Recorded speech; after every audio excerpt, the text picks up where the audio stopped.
আমাদের এখানে ফলো করে একজন গার্মেন্টস কর্মী, তিনি যদি পারেন আমরা কেন পারবো না? তাকে আমরা জিজ্ঞেস করলাম কি করে পারলেন বোন আপনি?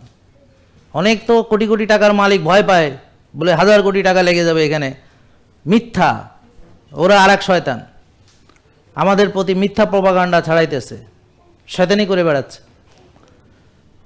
তো ভয় দেখায় আপনাকে, টাকার ভয় দেখায়, প্রোডাক্টের দাম বেশি, কিন্তু জানে না যে এই 1 লিটার অলিভ অয়েল একজন খেলে অন্তত 6 মাস যাবে, 2 জন খাইলে অন্তত 4 মাস যাবে, এটা জানে না।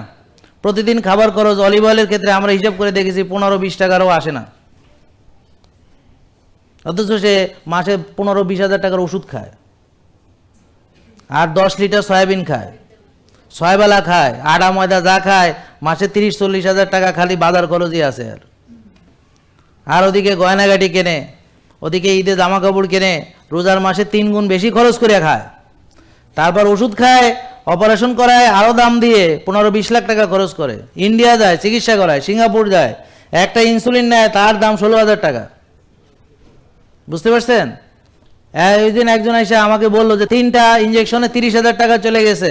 একজন প্রধান শিক্ষক, আপনি ছিলেন কিনা ওই প্রোগ্রামে, 3টা ইঞ্জেকশনে 30,000, তার মাত্র 3টা ইঞ্জেকশনের কথা সে গল্প দিয়েছে, আরও তো হাজার হাজার টাকা, লাখ লাখ টাকার ওষুধ, 15-20 বছরে কত টাকা ডাক্তারকে দিয়েছে, কত টাকার ওষুধ খেয়েছে, কত টাকার পরীক্ষা নিয়ে, সেগুলো না, শুধু মাত্র 3টা ইঞ্জেকশনের গল্প দিয়েছে। কিন্তু উনি কি ভালো হয়েছেন? না। আমরা যে এত কথা বলতেছি, আমি যদি ভালো হইতাম আমি 30,000 না 3 লাখ খরচ করতাম, কিন্তু আমি ওষুধ মুক্ত হইতে চাই। তো আপনারা কি ওষুধ মুক্ত হয়েছেন? না। বোঝা গেল? তাহলে কল্যাণ খাবার সেটাই একদম সহজ সংজ্ঞা হলো আল্লাহ যেটা যেভাবে দিয়েছেন। জেকে লাইফস্টাইল লিমিটেড, ওষুধ মুক্ত সুস্থ জীবন।